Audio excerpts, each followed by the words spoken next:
I'm going to keep our next guest in the author's studio to a very simple introduction. He created Rambo. David Morrell. Be a first-rate version of yourself and not a second-rate version of another person. I will always be fond of First Blood because it was my first novel, and it out of the gate it had so much power in order that made people recognize what I was doing. I wouldn't be here if it weren't for that novel. I used to write in a closet, literally, but I moved to Santa Fe, New Mexico, and there's a kind of it's really posh, as you might say, in England. It's a separate little room, a separate building, and I like to go out there and I write for an hour, and then I come in and say hello to my wife, and I go out and write for another hour and say hello and rest my eyes, and it's a good retreat.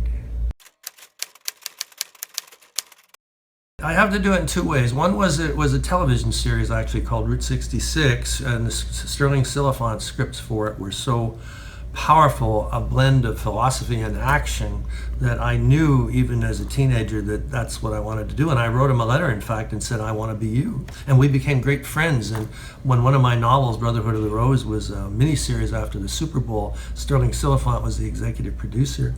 But there were some novels, particularly a British novel by Geoffrey Household named Rogue Male, R-O-G-U-E-M-A-L-E, 1939.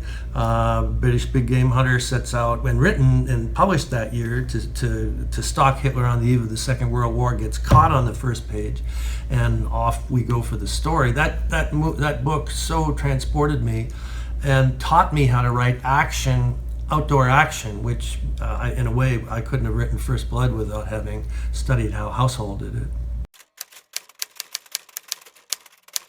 My guilty pleasure is listening to Paul Anka songs. I was raised in southern Ontario in Canada, and Paul Anka, when I was growing up, was the kid from Ottawa, Ontario, who'd made it as a huge success. And I often have many CDs of Paul Anka in my car as I'm driving places. It's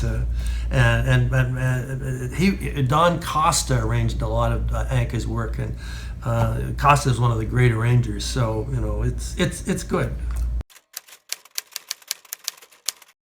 When I get up, I read a paper and all that, but when I go into the office, my ritual is to read the pages, and I print out. I'm both analog and digital as a writer. I print out and correct analog isn't that cool the way, with a pen and a paper, and then I take it over and I read at a table that is different from where I write, because I'm trying to trick my mind into being two people.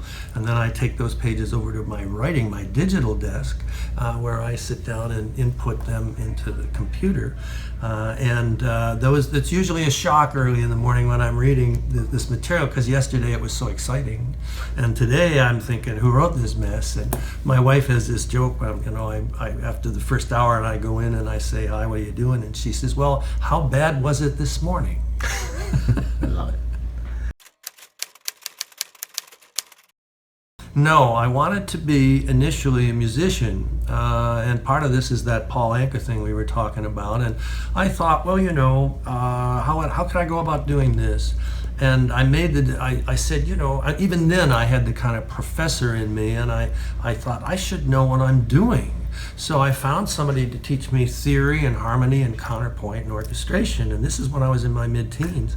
And one day I think I worked too hard at it, and I think I may have had a kind of fit of depression, because as a teenager I didn't have a life. I was studying music all the time. So I stopped, and it was shortly after that I saw Route 66 and said, you know what, I think, because they're in a way the same, structure, tone, music, and writing. I said, I'm gonna be a writer, and Sterling was very helpful to me. I write a letter to myself.